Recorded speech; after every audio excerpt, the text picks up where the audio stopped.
काचेचा पूल संकल्पना म्हटलं की डोळ्यासमोर दिसतो चीन देश आणि त्याचे आगळे वेगळे पुलावरील प्रयोग। पण असाच पूल आपल्या महाराष्ट्रात आहे म्हटल्यावर आश्चर्य वाटणार नाही का?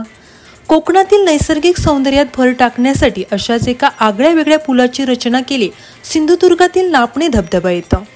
पर्यटकांना भुरळ घालण्यासाठी अकल्पनीय अशी ही संकल्पना वैभववाडी तालुक्यातील शेरपे गावात नावारूपास आली आहे। महाराष्ट्रातील पहिला काचेचा पूल जिल्ह्यात उभारणे ही सिंधुदुर्ग वासियांसाठी नक्कीच एक अभिमानास्पद गोष्ट आहे।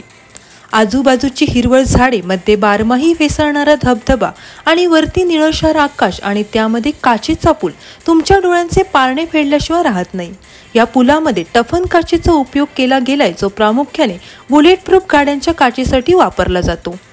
त्यामुळे यात एकावेळी 25 लोक निर्धास्तपणे पुलाचा आनंद लुटू शकतात। या पुलामुळे रोजगाराच्या संधी उपलब्ध होतील अशी अपेक्षा ग्रामस्थांकडून व्यक्त होते।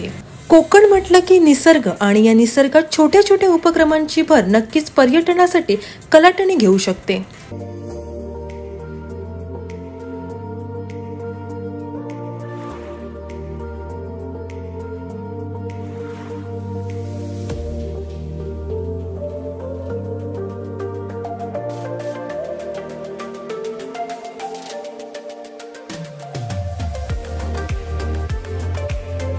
कोकण संवादच्या ताज्या घडामोडींसाठी चॅनलला सबस्क्राइब करा आणि बेल आयकॉनला क्लिक करा।